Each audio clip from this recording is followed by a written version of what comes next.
My name is Miguel Morphew. We recently changed from Miguel Ángel Verdejo Molina. I was born in Mexico City. Not really anything big about it, just a small little city. Um, just I was about 5 years old when I came to the United States. It was sometime in 1990. I'm taking that from my passport, but yeah, I could be wrong. Um,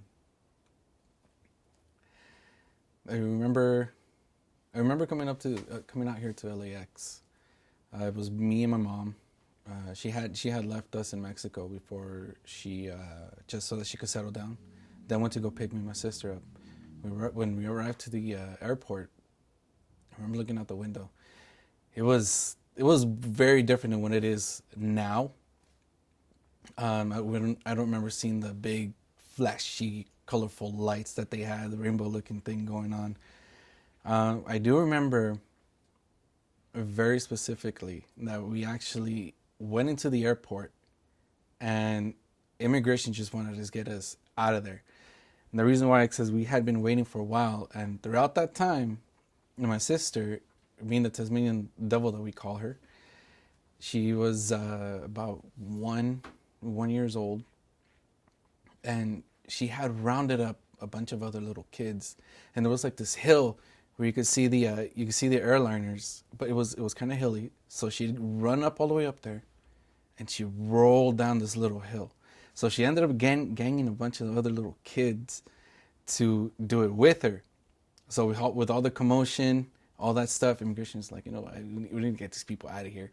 So they did. They actually got us in through the citizen lane. They had it separate then. It was immigrant and citizen. So the lady comes up to my mom, ma'am, you know what? Bring your son and your daughter. Let's get you through the process and get you out of here. After we left the airport, we ended up going to somewhere in Eagle Rock. That's over by the Glendale area. It wasn't a very nice place. They called it the Hole. Not like, again, I'm not sure where it's from or where it's at, but it was kind of like under a hill. You literally have to go all the way down there. It was like a little small community, normally overrun by gangs. During our stay right there, it began to get a little scary because sometimes at night you hear footsteps right outside the door, cutting on things, and sometimes like banging on the door to see if it was open. And we were living with my uncle, my biological dad's cousin. So from there, after a little while, we ended up moving to the lower little area, and it was still the same thing. Every once in a while, we'd hear helicopters pass by, police officers just coming in as if they were doing raids. We wouldn't know what was going on outside. I remember once I peeked out the window because I was curious. Peeked out the window, and I see two police officers actually, and they had rounded up about 3 gang members. They had them all arrested. A door had been broken into, so I'm not sure what happened there. At the time, my mom was working at a Pioneer Chicken, so it was pretty much almost what we ate on a daily basis. We really didn't have much.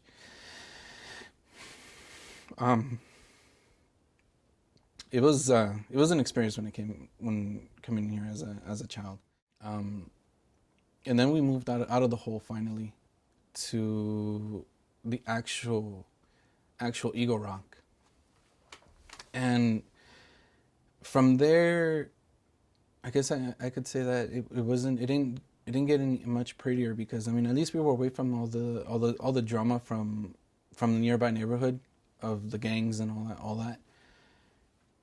Because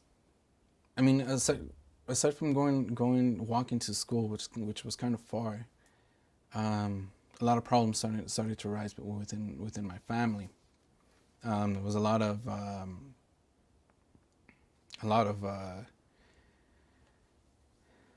lot of fighting. Um,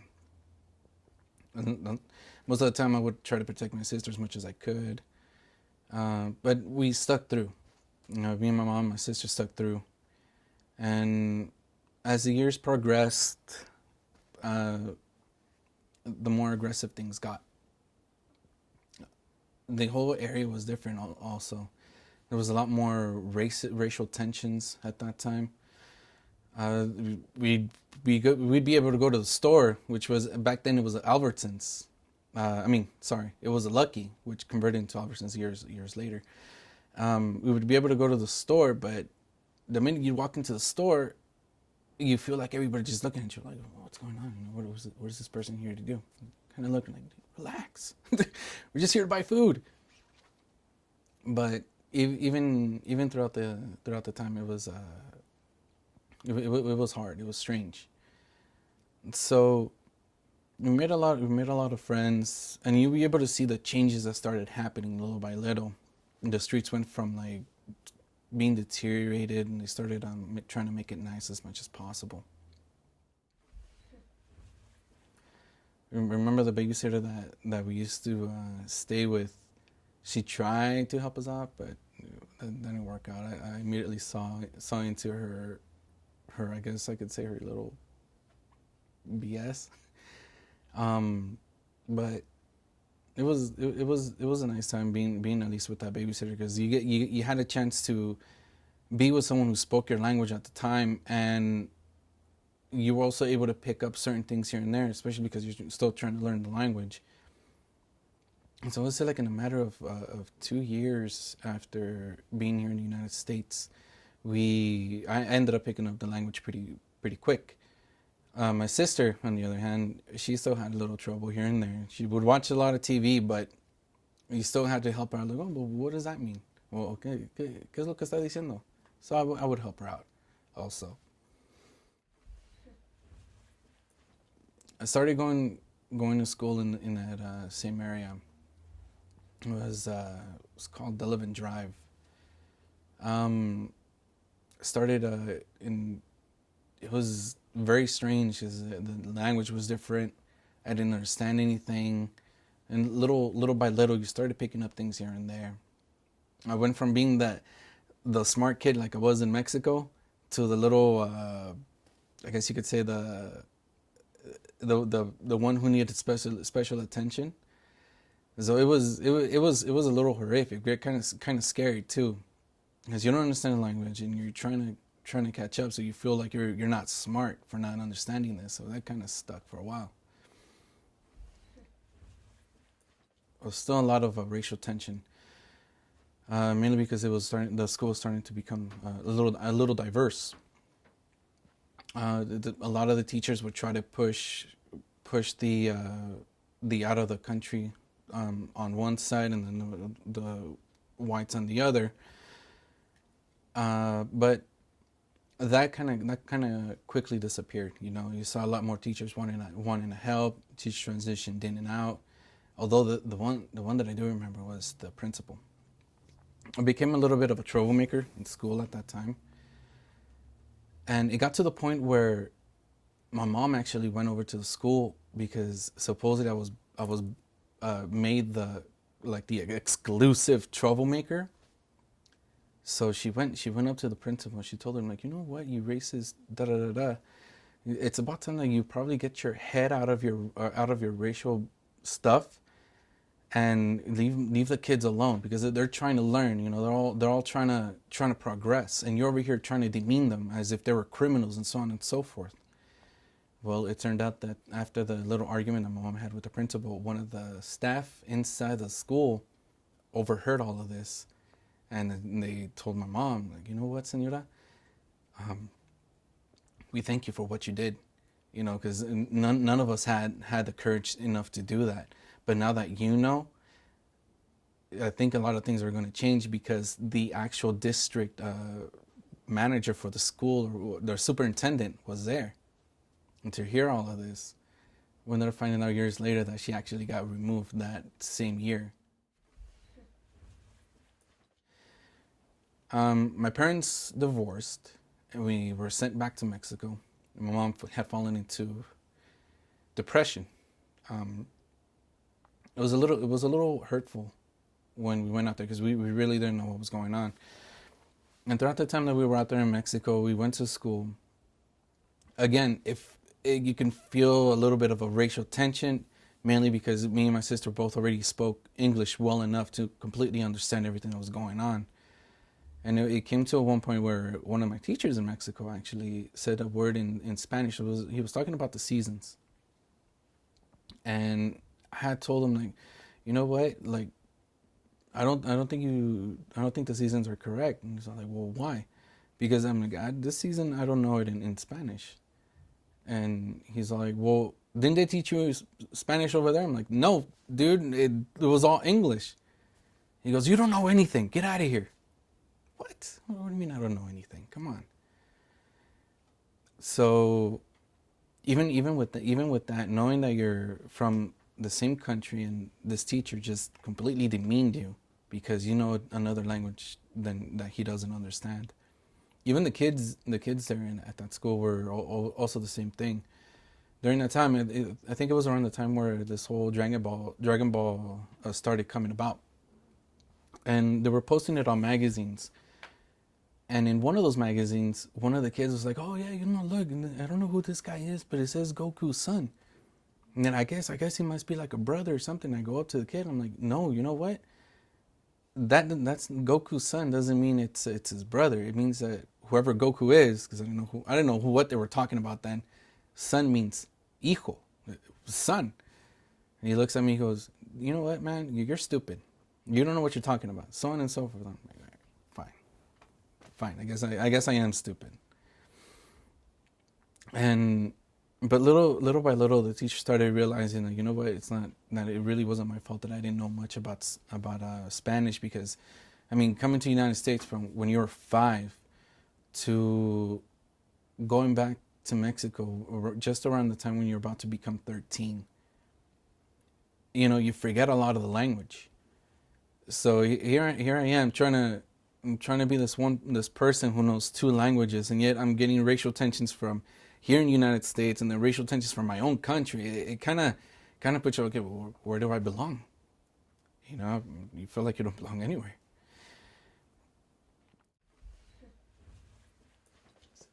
After my mom had finally calmed down, she came out to Mexico, and we had a good time because the whole family kind of united, and we went out to Acapulco, and from there, you began to see kindness after everything you've been through in the next amount of years. You saw all this kindness, so you begin to feel a little better.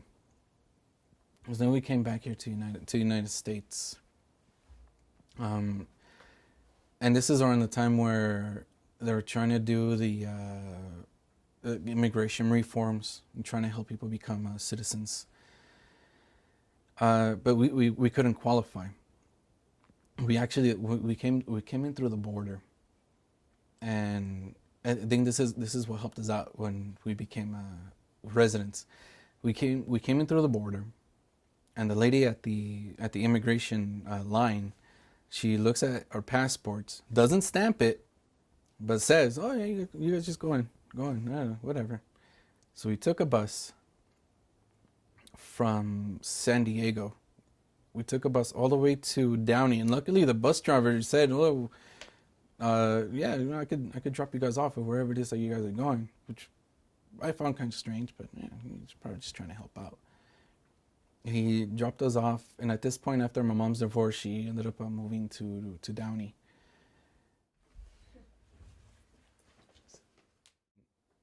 Things were completely different in that area. Everybody was white, but it wasn't so much of a racial tension that was going on anymore. They were a little bit beginning to like accept, I'm assuming, because most of the neighbors that we had were white.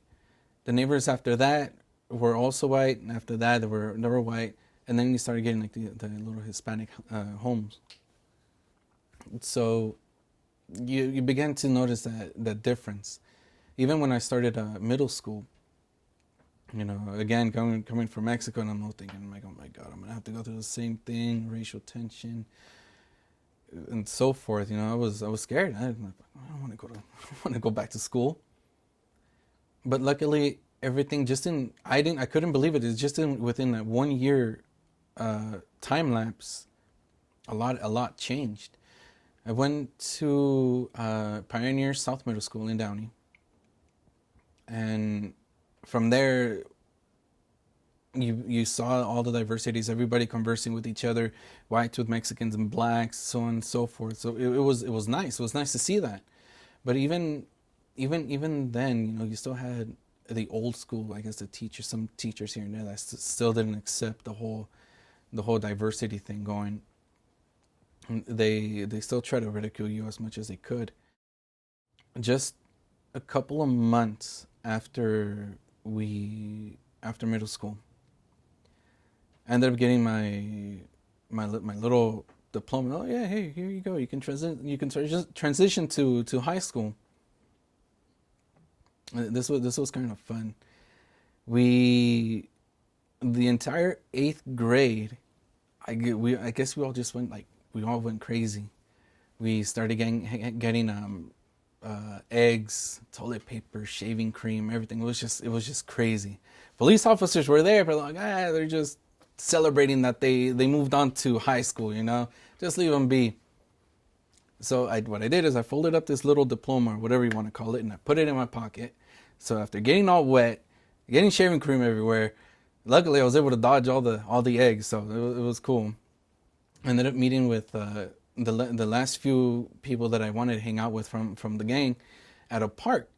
We were all just trying to protect each other so that we wouldn't get into trouble. And then the police officer passes by and goes, What are you kids doing?" And we're like, "Dude, we're just trying to hang out here, man. Trying to get away from all the crazy drama that's happening over there." He gets out of the car and he starts coming to check us. "You guys don't care? You guys not carrying eggs?" "No." But I guess somebody had dumped eggs in one of the trash cans without us knowing that they were already there. So we're trying to pin that on us. I'm like, "Dude, it's not ours." And he goes, "Well, I have no evidence it's yours." He just takes off. My mom got this crazy idea. She had heard that if you were to go to Canada and get your citizenship there, that it would be a lot easier to get citizenship here in the United States. She was dating a guy by the name of Francisco. He went with us out to Canada. So we went from LA. We flew all the way out to New York, which was supposedly this lawyer that was arranging all this stuff, to meet up in New York. And from there, he was going to drive us at the border of Canada. And then from there, we would have to walk over to the other side. And then somebody else was going to meet us over there and then drive us all the way to Montreal. So we did that. But at the time when we got dropped off over at the border, my mom started getting a little sketchy because we had to spend the night at the Border Patrol office. So here we are, hungry. My mom desperate to find us food because there was nothing anywhere. There was just nothing but trees. It was all green. And one of the officers comes up to my mom and he's all like, "You know what, miss, have your kids eaten?" I was like, "No, sir, they don't. You know what? I have money. I was wondering if maybe someone can help me out, either drive me to McDonald's or anything that's around here to feed us." And the officers are like, "You know what? Don't. I'll there's a McDonald's nearby. I'll go over there right now. I'm off duty now. So and I'll come back with the food so you guys can eat." And he didn't even take the money. He actually paid for it himself.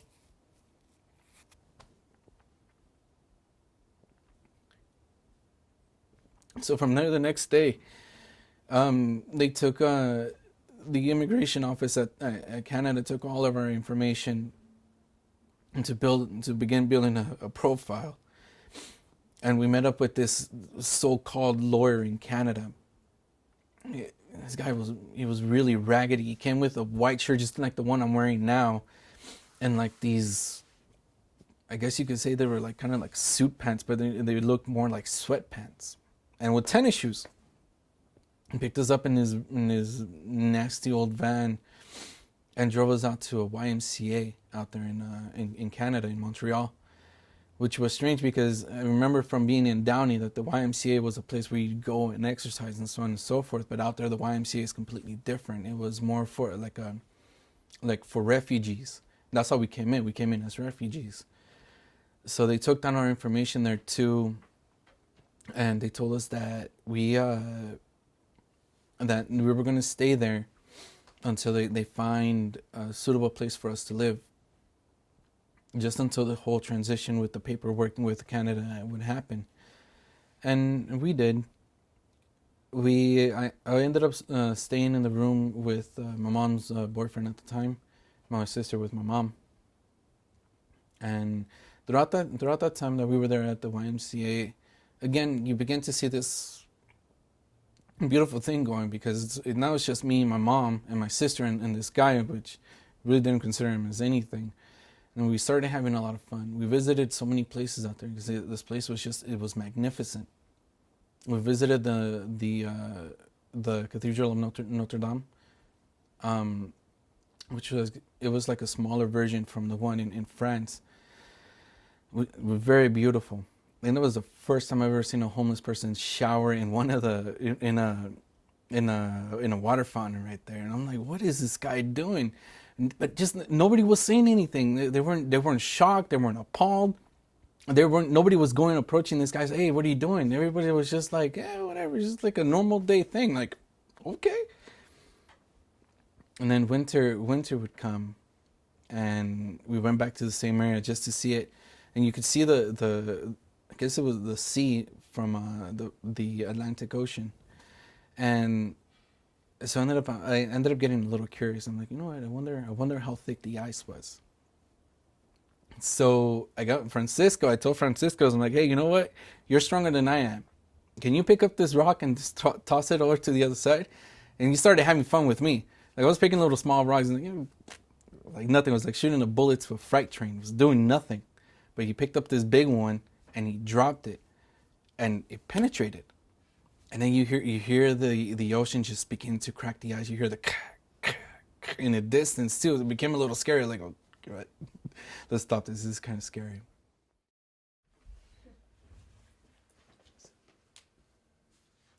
One night after the whole YMCA transition, we found an apartment, and even there, in Canada, there was also, believe this or not, but this I also found strange.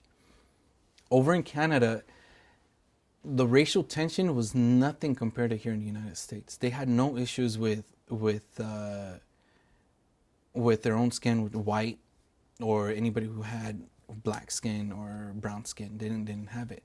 The racial tension was in the language. If you didn't speak French, they'd rather speak to you in Spanish than they would in English. That I found completely strange. I'm like, oh, okay. So, we were talking in English. We went to meet up with the immigration officer out there. And he tells us, he goes, do you guys speak Spanish? Yeah. Okay. Entonces, prefiero hablar con ustedes en español. I was stunned that this guy was able to speak Spanish. So, the more that we got to talking with him, he started asking us about Mexico. And my mom, I remember one of the questions that he asked, well, if Mexico's so beautiful, because I've been to Mexico, and Mexico is beautiful, why did you decide to come here if it's so beautiful? And the answer that my mom gave was that the reason why we came to Canada, she didn't mention United States, was because it was a financial thing out there. We had more stability in another country than it was in Mexico. That's how she put it. So I got approved. Okay, you guys can stay. Now we just gotta wait until you guys get a residency here in Canada, and so on and so forth. Blah blah blah. So we moved into a little apartment. It was kind of like a condo thing that they had going. But we would get stuck because we were at the bottom. So whenever it snowed, it was we'd open up the door during winter. Halfway up the snow was like halfway up the door. We're like, okay, how are we gonna get out? And luckily there was a back part, and we went up to the manager, and he's like, oh, okay, I'll go clear it out right now. And this is again where I kind of screwed up because in school, we noticed there was a lot of Hispanics. We got put in classes. Refugee kids, the more advanced kids were put in regular classes, but the ones who come to Canada got put in these special rooms.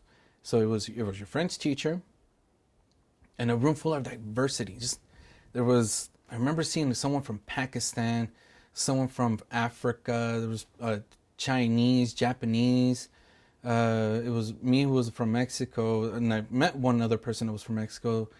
Argentinians, Salvadorians, Nicaraguan people from Nicaragua. There was someone from Nigeria. It was a great experience there. So we're all trying to learn French, and every once in a while the teacher would get mad at us. Like, no, don't say it that way. Relax, calm down.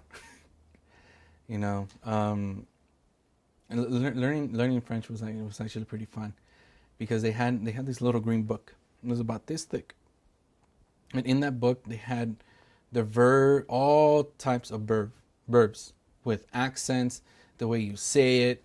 And the accents were almost kind of familiarized with Mexico because some accents will go this way, some accents will go that way. Sometimes you have accents like this, and it's just like, what is this little pyramid thing on this thing? And you learned a lot off of that book. So I guess I'm thinking like in 2 months of being in that class, me and my sister finally picked up the language. The schools there in Canada, I think it was called École de Saint Clair.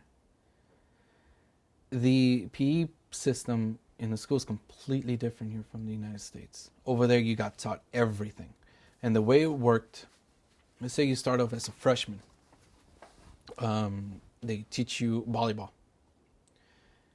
They start with the basics, which was do this the entire time with the ball, and then they'll throw in something new. And the next year, it was the same thing, the basics, and then they throw another technique, and they'll throw another technique here and there. So by the time you reach your senior level, you get tested on this. It was kind of like a senior final, I guess you could say.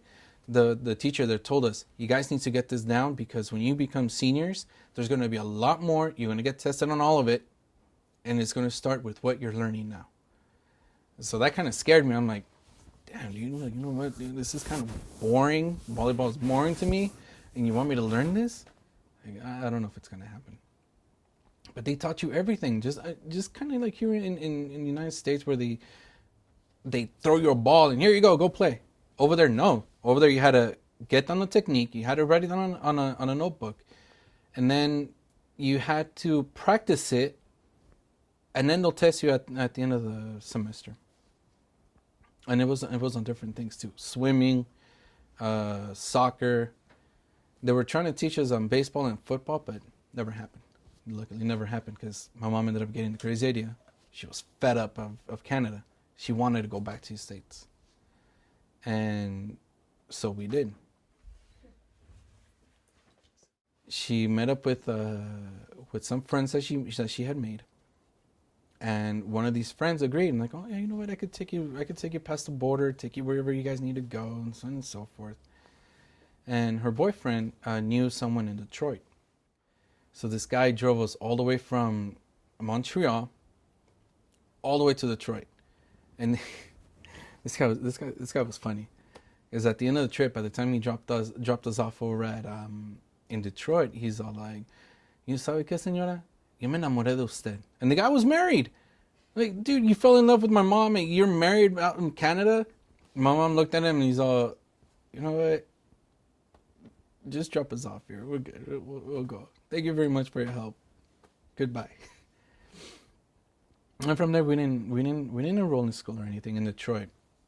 But the neighborhood that we went to looked pretty bad. It was pretty bad. The boyfriend's friend was living in the basement of someone's house, and he had his girlfriend or wife at the time, whom he took from Mexico because she wanted to go with him. And we stayed there the entire most of the time. We were there for about a month, just so my mom could find a job, gain some money to come back here to the United States. I mean, come back to LA, the United States. So during that month, I remember seeing everybody starting school. So you have these kids getting picked up in buses, and it was humid, very humid.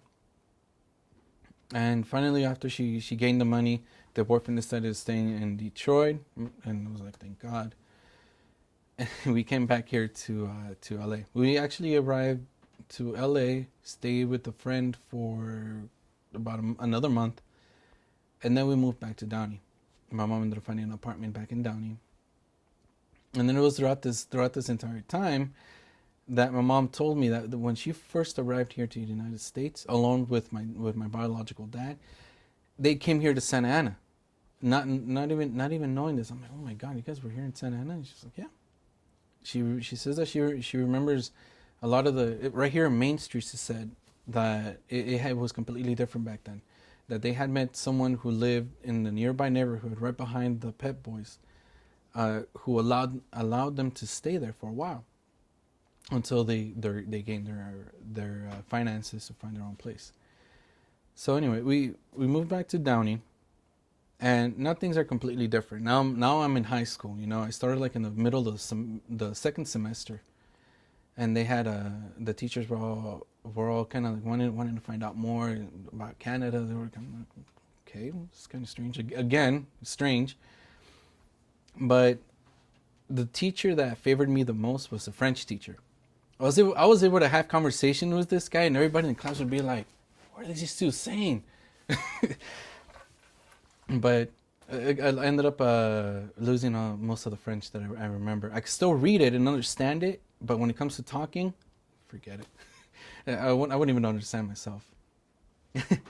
But in high school, again, it was now it was just completely different. No more racial tensions, no more favoritism towards anybody. The teachers were all pretty much on the same page. A lot of Hispanic teachers, all the white teachers, they had nothing against anybody. They just wanted everybody to progress.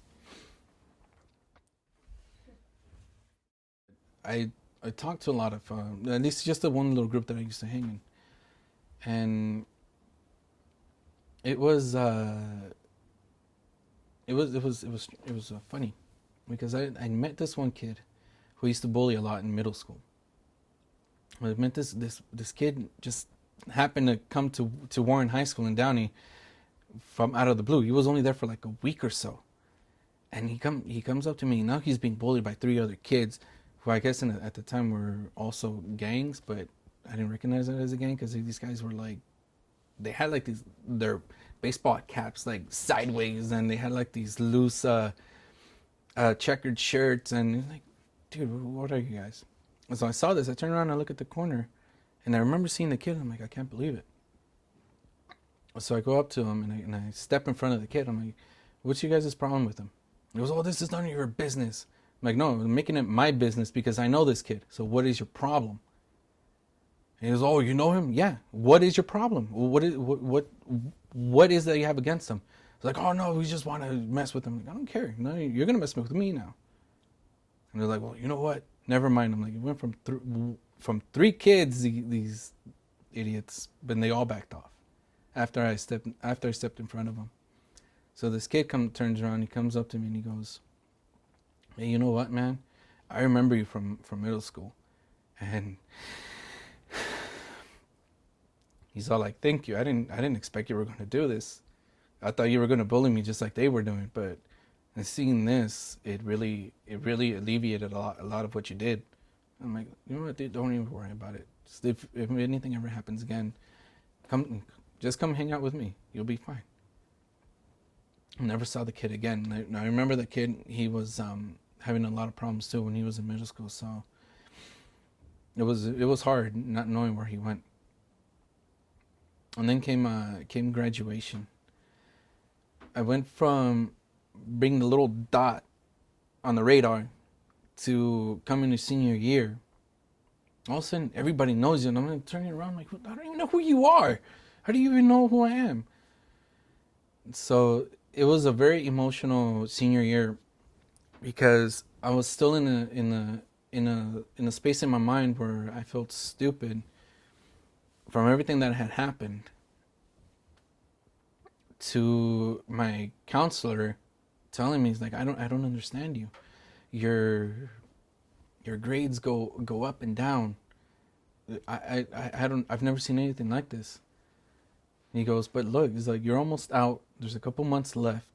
You know, you're on the borderline of not graduating. If you can get a C in economics, you'd be able to graduate. But you just have to get that C, which I did. And I was still thinking, I'm not gonna graduate. I'm not gonna graduate. So here we are at the ceremony, and you know, everybody, we get announced, you know, just so that everybody knows that, hey, you know, at least he gets to walk. But my emotional period came when we go to the cafeteria to go pick up our diplomas, and our counselor is on the side. You know, everybody's counselor was there, but you have to go to your specific counselor, and he has all the diplomas on the table. And I'm over here with like nuts in my stomach and stuff, and I'm like, what's gonna happen? So my mom was there, and we start looking, and this was at the time just when we applied for residency. It's where I met my stepdad, who I changed my last name to. So we started looking at all these diplomas, and I'm over here like, it's not, I'm not gonna see it. I'm not gonna see it. I'm not gonna see it. And then I passed one, and I'm like, wait a minute. I'm like, it was mine. I pick it up, and I'm like, oh my God, I graduated. My counselor goes over, and he goes, you made it. I told you, like, you made it.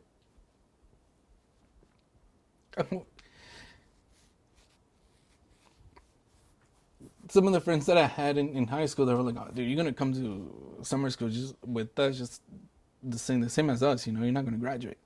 But I'm here thinking, like, holy shit, I made it, you know?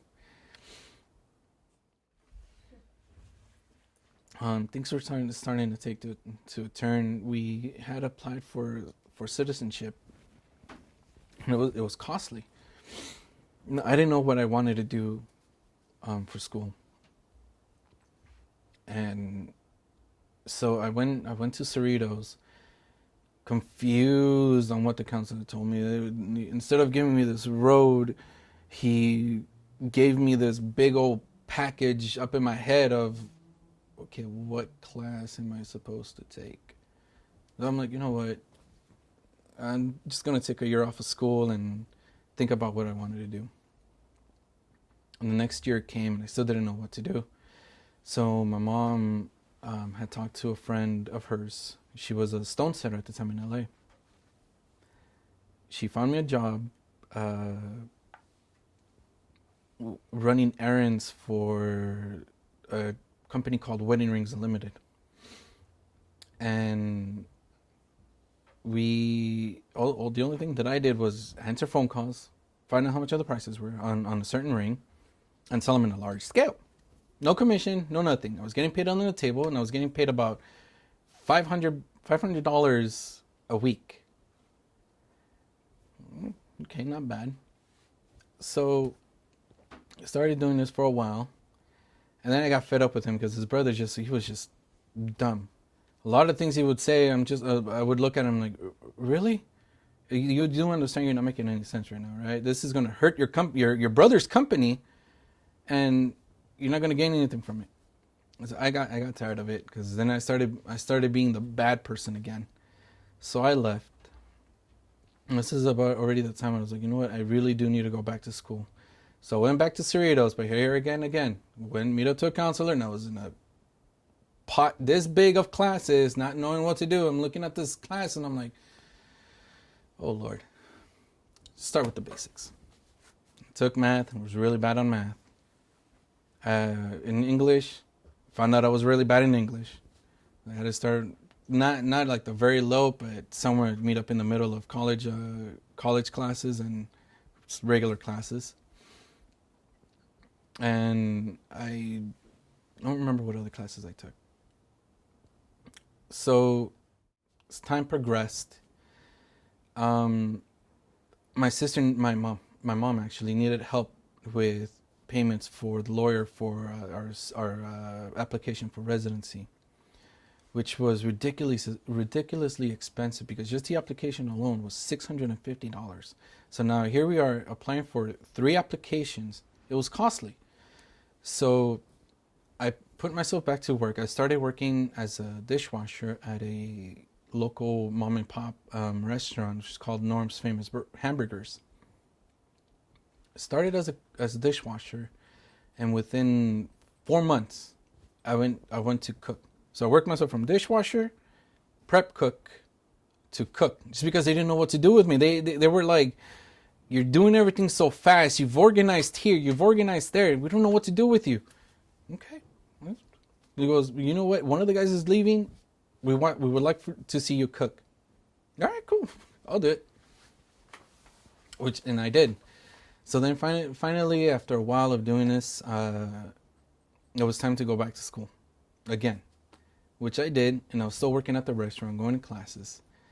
And then my stepdad gets the idea. I was like, "Oh, why don't you come work with me?"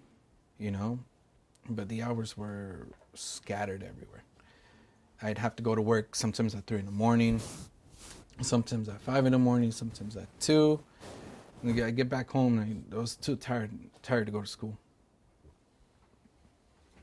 So after a while, back in 2011, I was fired from the company as a what did he say he was? As an example. Next day I come to work. The trucks were tagged in some sort of a yellow Sharpie or whatever it was.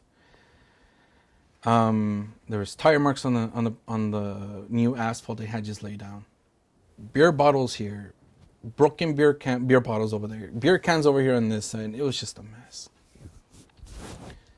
So went to work, came back. Next day I had to go to court over a speeding ticket I had. I go to the office after that and like, "Oh, hey, Flynn wants to talk to you." Okay. I go in his office and he's all like, "I want you to tell me what happened." So I told him what happened.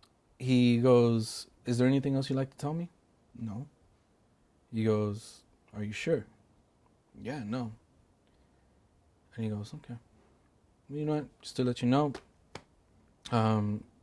just to put you guys as an example, I'm going to have to let you go. And it's not just you, it's the entire crew. The entire crew is going to be let go." And so that hurt, and it went into the depression I already had. I went home pissed off beyond belief. You know, I had put so many hours into this company, sometimes even without pay for the drive that I have to go to certain places. Some of these places were far from where I lived from Downey. Everything went downhill. It was pretty bad. It was pretty bad. I could put it like that. I tried joining the Marine Corps during this time. We had gotten a residency, that was the only kind of excitement that I had at the time. I wasn't feeling anything, but at least I got a little excitement when we got our little residency card. And I'm like, "Oh my God, finally I could work here in the United States legally. I don't have to worry about anything, so on and so forth." But there were still provisions. You had to make sure you stayed away from the laws as much as possible. Don't get into trouble. Don't get caught. If you do drugs, don't get caught doing drugs. So I tried joining the Marine Corps, and I went to MEPS. So I'm over here tired. I woke up at 3 in the morning just to meet up with the recruiter, and he was peppy. I said, "I'm like, dude, what's wrong with you?" Like, "Oh, it's a beautiful day. You're in the dark," and just like in his car, and I'm like, "Shut up." I'm tired. We picked up 2 other guys. We went to MEPS in LA, and we went through the whole process. It was scary because the minute that we set foot in there, you were already government property, no matter what. So they treated you like a soldier. I remember the sergeants there inside the Marine Corps office, because you had all the other branches there. You had the Coast Guard, Army, Air Force, so on and so forth. And the Marine Corps, the sergeant, he comes out, the staff sergeant actually, comes out. Everybody who's in here applying for the Marine Corps, I want you to come inside into my office, stand on the wall, do not look at anything, pick a spot, so on and so forth. Find your name tags here, get in here now. Holy shit.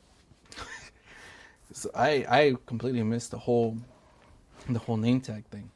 So I'm inside the office. And then I look around and I'm like, holy shit, everybody has got a name tag except for me. Luckily, the staff sergeant didn't see it, but he was giving us the lowdown of everything that was going to happen. We had to go through all these physical exams, and there was no sleeping. We were going to get a meal, and that was it. After that, you'd meet up with the corpsman, and then you go back to the office to begin signing your paperwork.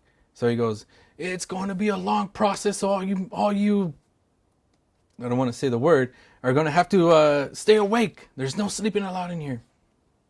Now get your asses upstairs now. Damn. All right, cool. We went upstairs, and we went from, there were several stations. Once you had to get your blood, you had to go do the duck walk. We had to go get our eyes checked. We had to go get an ear exam. And then there was a urine test also. It was all separated. I'm like, why can't we do all this stuff all together? So anyway, it's already 12 o'clock. We finally get our meal. And the last thing I had to do was the corpsman. Now, just for the record, the duck walk was the most strangest thing you had to do. Okay, all men and women were separated, put into like these locker kind of like medical facilities where it's cold. It's nothing but like tile on the floor, so your feet are cold, and they make you strip down to underwear. And we had to do all these strange little things to see if your feet are okay or if your mobility is okay. But the duck walk was the strangest one, because you had to get into a proning position and you had to extend one leg while one leg stays on the same location, and then you had to do the same thing with that leg and kind of like walk like a duck. So you were like proning, but you're walking at the same time. Oh my God, it was the hardest thing I've ever had to do. The hardest thing I've ever had to do. So finally around 2 o'clock, I'm already beyond tired. My eyes look black. It looked like I was punched. And I meet up with the corpsman. He looks at me, sitting down like this. And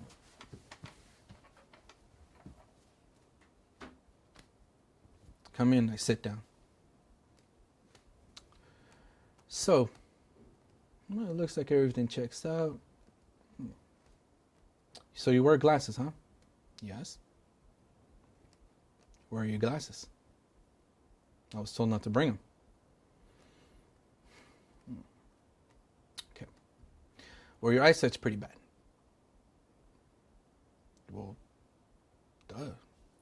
That's why I wear glasses.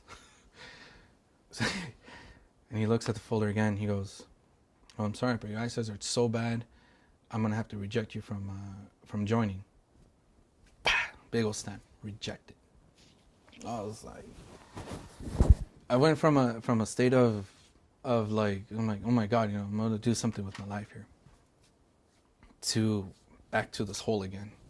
I go back downstairs and I meet the staff sergeant, and now he's a little bit mellow because he was surprised to see me there so soon. He goes, "What happened?" And I told him, like, I got rejected. He goes, "For what?" Eyesight. Look, let me see your packet. Now the packet was the I don't know if you've seen it in the movies, but it's this giant manila folder that opens up like a book, and it has the Marine Corps insignia on it. Not with the snake or anything. It's just the bird with the globe. And he goes, "Oh, okay." Just go wait outside. We'll call your recruiter in a few minutes. All right. Recruiter comes in, and it still hasn't hit me. I'm all thinking, I'm like, okay, you know what? There might be something they can do. So recruiter comes in. What happened? Like, why don't you tell me? He goes in to talk to the staff sergeant and gives him what happened, and he goes, all right, dude, come on. And then another guy came down. I was like, oh, I've been waiting here for you too. Well, what happened to you? Well, they want me to go see a doctor because I have this big old caving hole right here in my chest. Why didn't you tell me about that? Well, I didn't think it was an issue. Whatever. Okay, fine, let's go. I get home. My cousin, after he came back from Iraq, he had given me the flag that they gave him from the Operation Iraqi Freedom. I had posted up on the wall. It was beige. It had Iraq as a map. The this little thing on the bottom that said United States Marine Corps, Operation Iraqi Freedom. And then it had the Army logo on the top left, the Marine Corps on the bottom left, Army and Navy. So I'm over here looking at this flag again. Knowing that I had been rejected, I ripped it down. I took it down. I couldn't take a look at it. My cousin called me a couple hours later. He goes, "Hey, I saw that you got back. It was through Facebook." And he told me, "What happened?" I'm like, "I got rejected for what? Eyesight." And he's all like, oh, "Thank God." I'm like, "What do you mean, thank God, dude? You know I've been wanting to do this for a while." And he goes, "Yeah, dude, but you know what? Look, I'm gonna be honest with you.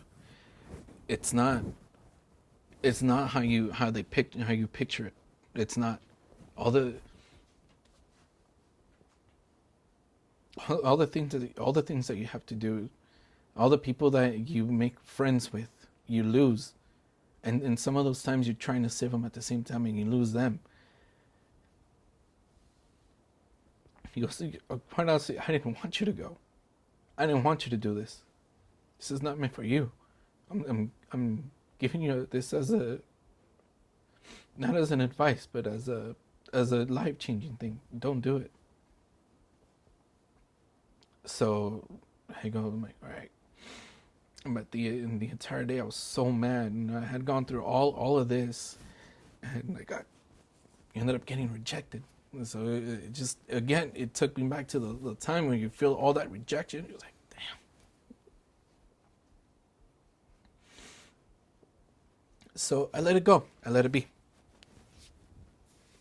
And then I was out of a job. I had no idea what to do. I'm like, you know what? I need to stop drinking. I need to get things down. So I started working for the dad of the girlfriend at the time, selling ink, refillable ink for printers. But at the same time, you know, I had been running to the Marine Corps campus for a long time. I was starting to learn the Marine Corps motto.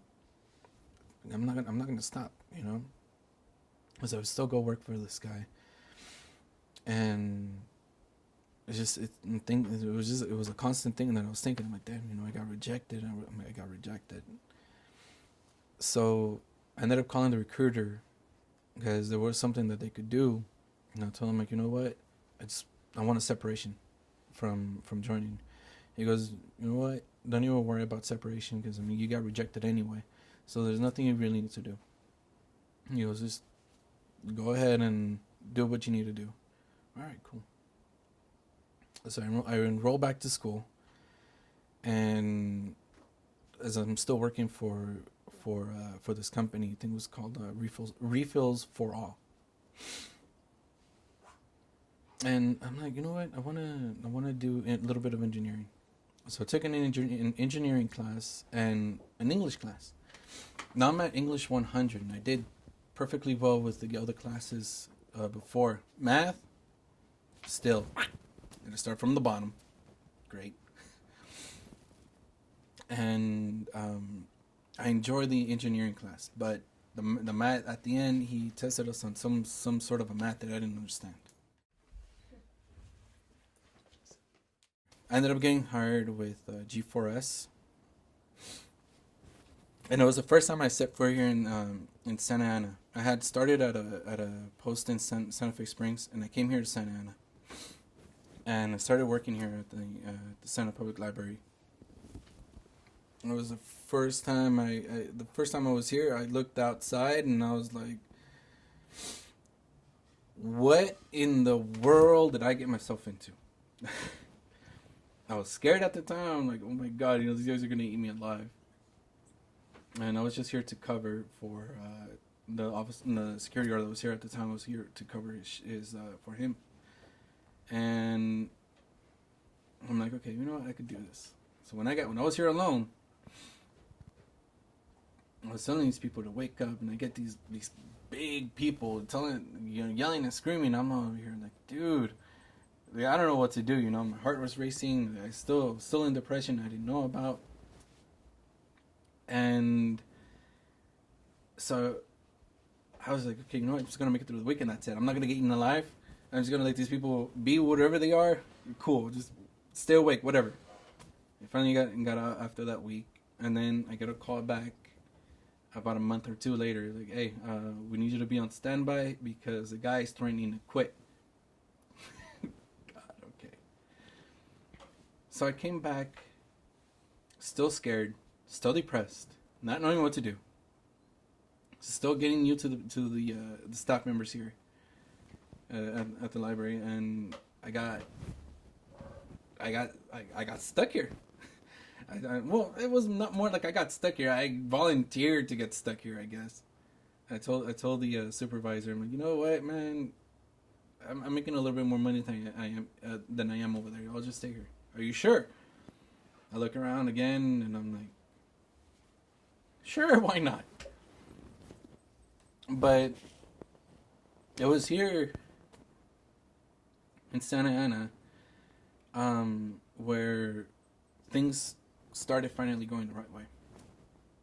Again, I had dropped off from Cerritos because I couldn't go to Cerritos. The time schedules were in the beginning of working with the company. They were all over the place, so I couldn't go. The started going back to school after a while. I was still depressed, not knowing what to do. And then one day, I'm out here at the reference desk. Heather Fulmer was on the seat, and it was at nighttime. I remember seeing everybody. Everybody was going to school. Cheryl Eberly was trying to encourage me to go back to school. And I finally made a decision. I'm like, you know what? It was the first time where I heard about goals. It was here at this library. There was a program that was going on upstairs in Meeting Room A about setting goals. So I wasn't supposed to do this, but I kind of opened up the door a little bit, and I heard a little bit about this. And it was from right there, I set that decision. Okay, so I'm gonna make some goals. But I still had that need of wanting to join the military. So my first goal A was try to join the Navy, which originally I had tried in high school, but I didn't have papers. And plan B, go back to school. The Navy didn't work out. We really didn't have that communication. That's when I finally realized, okay, you know what? Military is officially not for me. I know my cousin told me, but that was it. I'm not going to touch that subject anymore. And I started going to school. And throughout the 4 years that I've been here, the progress that I've seen in the library with staff, and the kids in teen space, All the ones that are out, new ones that are in. It's just been a life changing experience for me as well, because at the same time, I see these kids now, and a lot of them I could tell that they need some help coaching. And being here, I've learned that I've coached a lot of those kids through certain issues and problems, and it feels good because I didn't have that at the time. I didn't have that person to coach me. Cheryl tried, and actually it was through Cheryl where um, she had noticed something about me that she brought to my attention. I was sitting inside the Teen Space office, and it was Pablo, who they call Panda. I would come up to him and I would press down on the top of his shoulder, but I would press hard to where he kind of like go down and started going in pain. She told me, like, look, you need to stop doing that, but she brought it into a way where she brought something out of me that I didn't understand. She told me, like, there might be some issues that you might have for you to be doing this to him. I'm telling you as not as a manager, but kind of like a friend. I mean, what is it that might be going on? And I told him, I don't know. So she gave me a little bit about herself, and I bursted into tears. And tears were rolling down my eyes, and I realized, I'm like, damn, you know what? I need to go get help. When Pablo, I stopped doing that to Pablo, and I began going to school over to Fullerton College, and that's when I decided to go see a psychologist. And I began learning a lot more of what I was doing, everything from my past, all the racial tension, all the things that I've done that had affected. So, but it was here being in Santa Ana, from Mexico to LA to New York to Montreal, Detroit, and then back here in LA. You pick up a lot of stuff. You see a lot of things, a lot of life-changing situations here and there. But in the end, you see the beauty behind it. All the people that I've helped out here. All the kids. Panda ended up finding out that he's a lot like me too. So it's been quite an adventure, I guess, if you could say.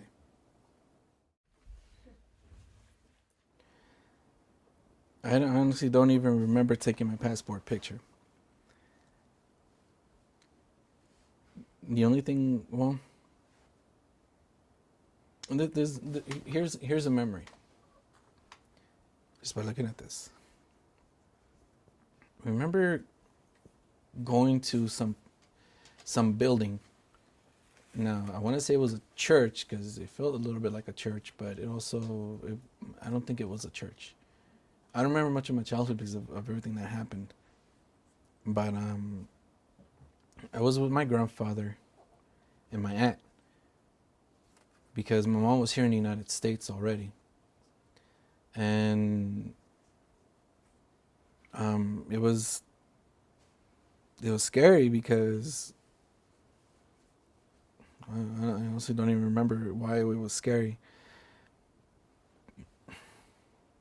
I was just looking at the picture itself, you could already tell there was a lot going on. Yeah, but I don't remember much about taking the picture.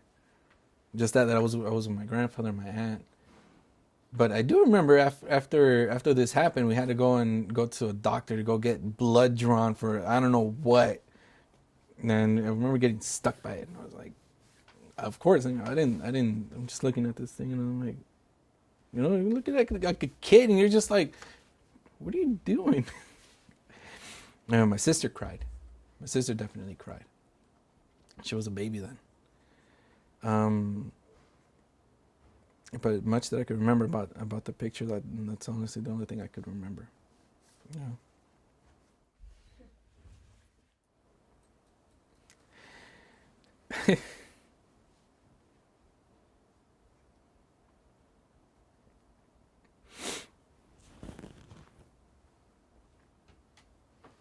Honestly, I feel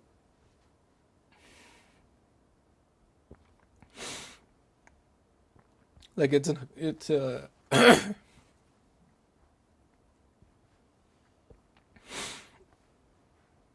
accomplishment, a big major accomplishment. You know, aside from the how expensive this was, which I'm still paying right now. Even going to the ceremony, it was a beautiful ceremony. The just the hall itself, waiting in line, you're still nervous, you know, because there could anything that could go wrong, you know, from a name not being right or an address or something, just whatever it was. They told us make sure that everything is okay. You bring everything, including the little papers that they send you, so that you know that you're here to the ceremony. Okay, cool. Just relax. But then the closer and closer you get to the door, the more nervous you get. Because then you get to the security, and these guys are like, you think they're like regular security officers. No, these guys were like in suits. They had the little mic in their ear. You're just like, damn, what's going on, you know? But the ceremony itself was really nice. You know, we all first we went upstairs.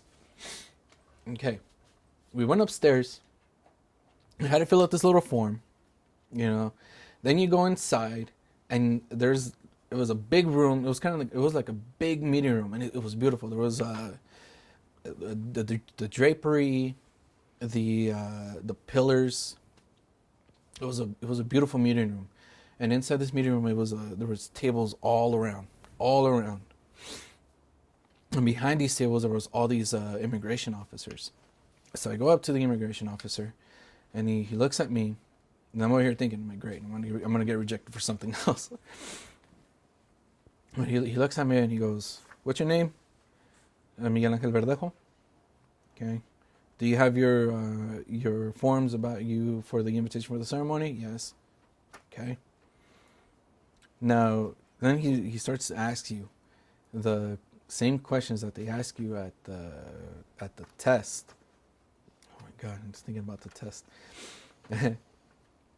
He asks you, have you, throughout the time that you've been waiting for the ceremony, have you joined any sort of militia?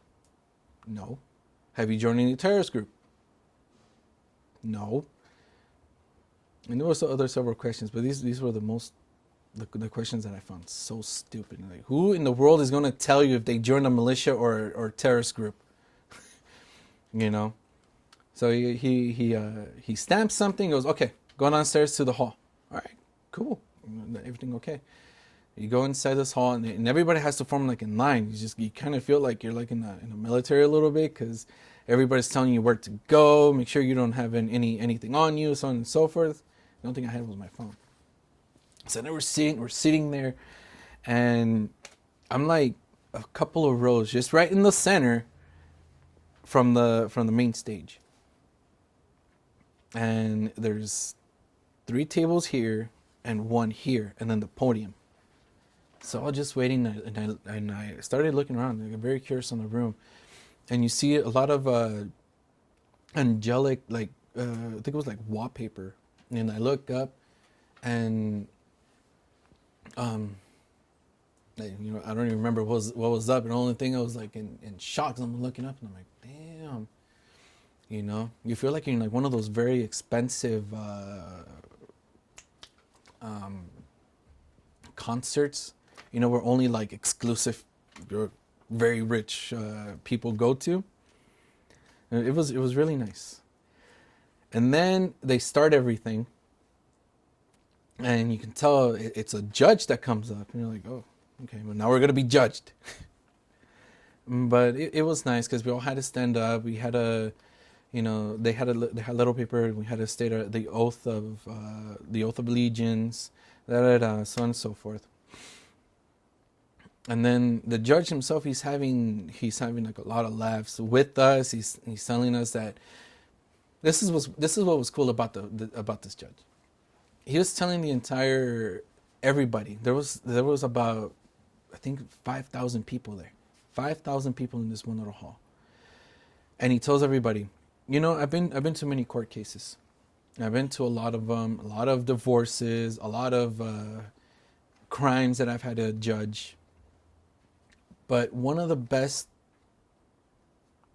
court cases that I've ever have to do, it would be the citizenship ceremony. Because this is one of the times where everybody's happy, where everybody is trying to move up, trying to move forward with this country. It was beautiful what he said. So then he sits back down. You have the stenographer over there, I don't know, saying what, and then they pull down this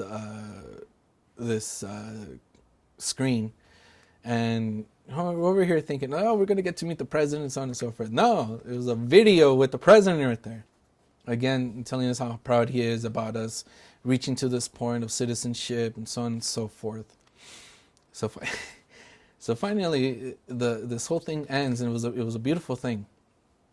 It was a beautiful thing to see, because there was another video after that about the history of the United States, with the music in the background, very emotional.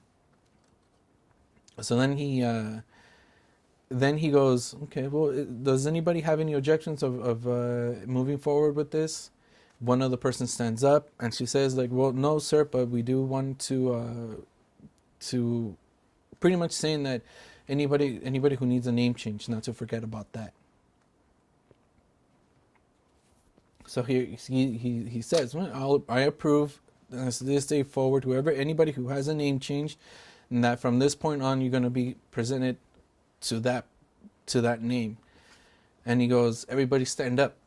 It was kind of like in high school where he goes, I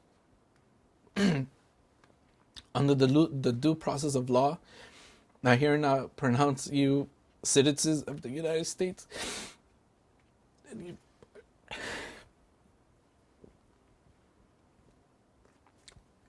just with feeling everybody's energy, you feel excited, you feel happy, you feel all these things that I haven't felt in a long time, all in one. So I'm like, my whole body was just like, oh my God, what's going on, So I start crying, and then he says, okay, and then they start tapping on the gavel. It's like, okay, everybody come down. Now we need you guys to sit down. We're going to release you guys to go back upstairs in an orderly fashion. And so we all, so they start with the furthest one, and then they start with this side. So then it's us in the middle. We go upstairs, and I go up to this lady with this big old number that they had given me in the first place. I gave it to her, and she goes, okay. She opens up this white envelope, not even an envelope, it's kind of like a folder, and it has the golden seal of the United States. And she goes, okay. She opens it up, and I'm over here looking at my citizenship certificate, and she goes, make sure that everything's correct. And I look at it, yeah, everything's correct. And I look at my name change, and I'm like, oh, yeah, it's on there too, cool. And then she goes, congratulations, you're now a citizen. I'm like, damn, you feel honored, you feel excitement. So I go outside, and here's my fiance trying to take this picture. She was all worried of where I was, So that's what I feel. Honored, I guess I could say.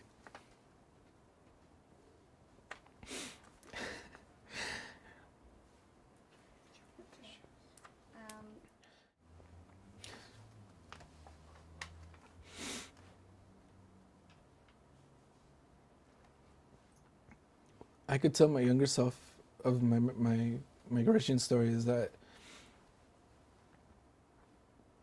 you know what? I'm gonna picture myself right here.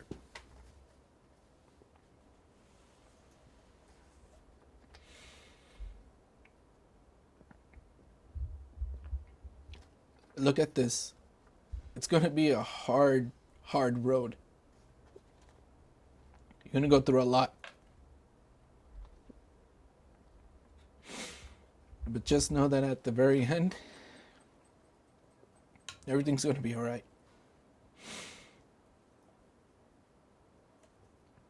And no matter what, you will grow stronger than what you were before.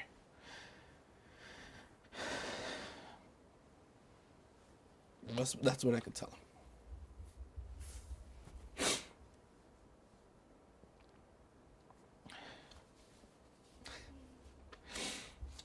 Anything else?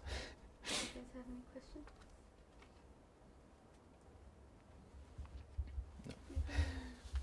Cool. Oh my God.